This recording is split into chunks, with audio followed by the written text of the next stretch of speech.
Did you know that just 60 years ago, the people of this country were still segregated by color in parts of the U.S.? This topic should be important to you to understand how recently in our American history that Black Americans were still fighting the legal system for lawful equality, and how systemic racism is still ingrained in our society to this day because of how recently these events occurred.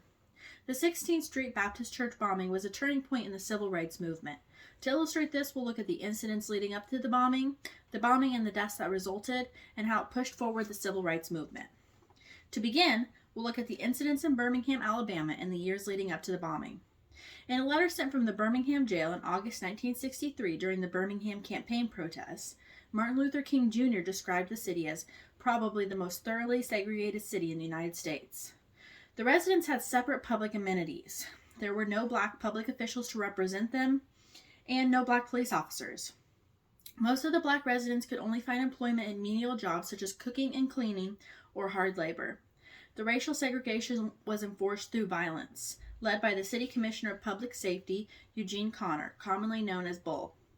The Birmingham campaign was a movement led by Dr. King that began in the early 1963 to bring attention to the integration movements of Birmingham. It was a campaign of nonviolent protests. Bull Connor was the biggest adversary of the Birmingham campaign, stating in a 1963 article of Newsweek that Birmingham ain't gonna segregate no N-words and whites together in this town. After several churches were bombed, Bull Connor blamed the violence on local Black residents. Birmingham was nicknamed Bombingham during that time because 50 dynamite explosions happened in the city between 1947 and 1965. Over 40 of these bombings were unsolved. The Ku Klux Klan initially targeted Black families attempting to move to white neighborhoods, but later used the bombing against anyone working towards desegregation. Next, we'll look at the events of the day of the bombing and the deaths that resulted. On the morning of Sunday, September 15, 1963, 4 members of the Ku Klux Klan, Thomas Blanton Jr., Robert Chambliss, Bobby Cherry, and Herman Cash, planted dynamite under the steps of the church near the basement. An anonymous caller phoned the church.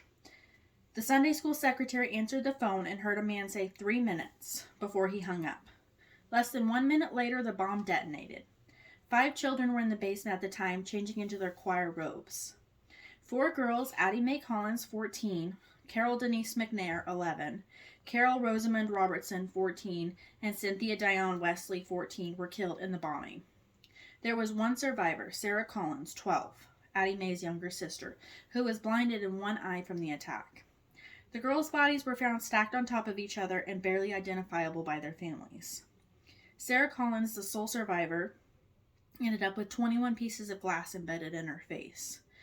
In the ensuing riots, 2 more young boys were killed. Johnny Robinson, 16, and Virgil Ware, 13, were shot to death within hours of the bombing. Johnny's death, being shot in the back by law enforcement, was considered justified at the time, and he never saw justice. Virgil's attackers were convicted of second-degree manslaughter, but a judge suspended their sentence and imposed a mere 2 years probation for the murder. Lastly, we'll look at how the bombing pushed forward the civil rights movement. Dr. King spoke at the funeral on September 18, 1963, of Addie Collins, Carol McNair, and Cynthia Wesley. He said, "The spilled blood of these innocent girls may cause the whole citizenry of Birmingham to transform the negative extremes of a dark past into the positive extremes of a bright future." Alpha Robertson, the mother of the 4th girl, Carol, requested her daughter to be buried separately due to taking issue with some remarks Dr. King made about the bombing. Unfortunately, there was no justice for the bombing for many years afterwards. In 1965, the local law enforcement officially named the 4 suspects, but there was still no prosecution. By 1968, the FBI officially closed the case without filing any charges. It wasn't until 1977 when only Robert Chambliss was charged with the deaths of the 4 girls. Despite being indicted by a grand jury for all 4 deaths, the judge ruled he would only be tried for the murder of Carol McNair. He was found guilty and sentenced to life in prison. He died in 1985. Herman Cash died in 1994 before he could be tried. In 1995, the FBI reopened its investigation into the bombing.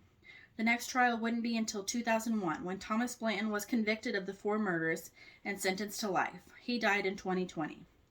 Bobby Cherry was convicted in 2002 to life and the 4 deaths and died in 2004.